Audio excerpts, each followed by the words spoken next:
Assalamualaikum warahmatullahi wabarakatuh. Bertemu kembali dalam pembelajaran bahasa Indonesia bersama Umi Kay. Sudah siap belajar hari ini? Sebelum kita masuk ke materi, kita lihat dulu yuk capaian pembelajaran untuk hari ini.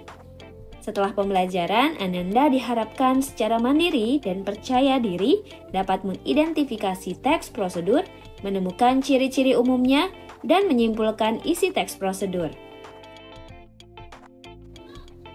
Ketika melihat gambar ini, apa sih yang kamu pikirkan? Apa yang sedang dilakukan oleh pria tersebut? Ya, betul sekali. Pria tersebut sedang menaiki anak tangga dengan cara selangkah demi selangkah. Nah, tahukah kalian bahwa kegiatan pria tersebut yang menaiki anak tangga satu persatu adalah salah satu contoh kegiatan melakukan sebuah prosedur? Apakah kalian bisa menyebutkan contoh lainnya kegiatan melakukan prosedur?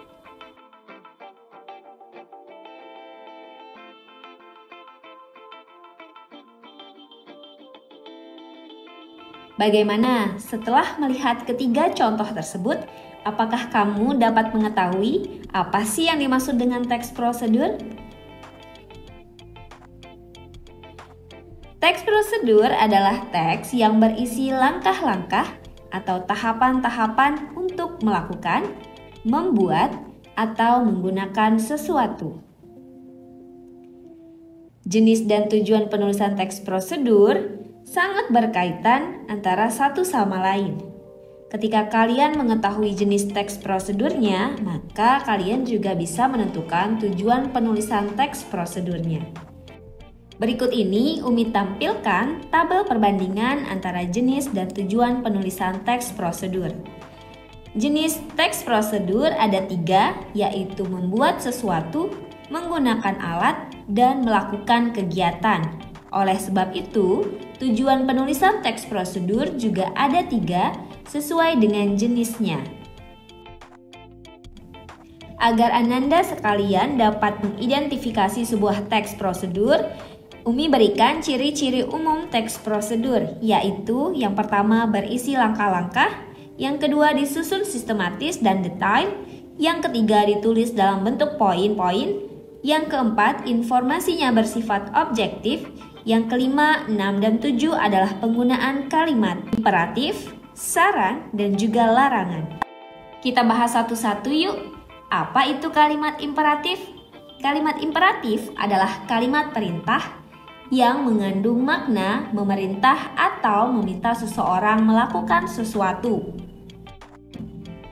Ciri-ciri kalimat imperatif, yang pertama, jika diucapkan, intonasi akhir kalimatnya naik atau tinggi. Yang kedua, jika dituliskan, diakhiri dengan tanda seru. Dan yang ketiga, dapat menggunakan partikel lah atau kan. Nah, jenis kalimat imperatif itu ada 2 macam. Yang pertama adalah kalimat imperatif biasa yang berisi perintah langsung, sementara kalimat imperatif ajakan adalah kalimat yang memerintah menggunakan kalimat ajakan. Kalian bisa melihat contohnya yang Umi berikan di dalam video. Kalimat kedua yang digunakan di dalam teks prosedur adalah kalimat saran. Kalimat saran berisi saran atau sugesti untuk seseorang dalam menyelesaikan suatu masalah. Saran sebaiknya disampaikan dengan santun agar dapat diterima dengan baik. Contohnya, potensi wisata laut di Lampung masih dapat dikembangkan lebih baik lagi. Kalimat ketiga yang digunakan di dalam teks prosedur adalah kalimat larangan.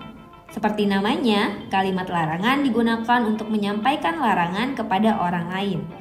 Kalimat ini menggunakan kata negatif atau penolakan, misalnya kata tidak boleh atau kata jangan.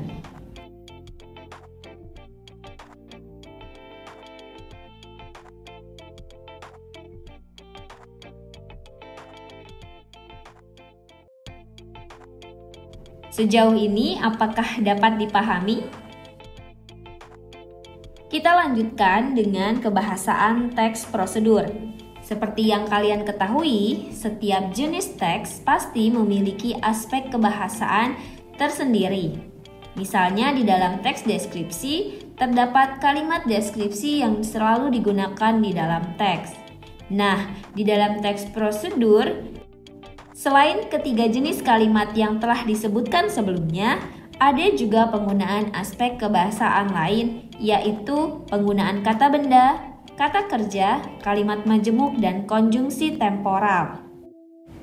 Sekarang kita masuk ke bagian terakhir pada video pembelajaran hari ini, yaitu menyimpulkan isi teks.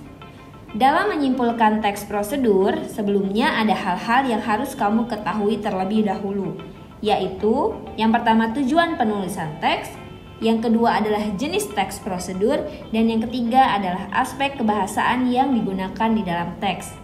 Jika ketiganya sudah kamu ketahui, maka kamu dapat menuliskan informasi yang kamu dapatkan ke dalam sebuah paragraf yang singkat namun menjelaskan keseluruhan isi teksnya. Oke, menyenangkan bukan mempelajari teks prosedur? Terima kasih sudah belajar bersama dengan Umi Kay hari ini. Sampai ketemu di video pembelajaran selanjutnya. Wassalamualaikum warahmatullahi wabarakatuh.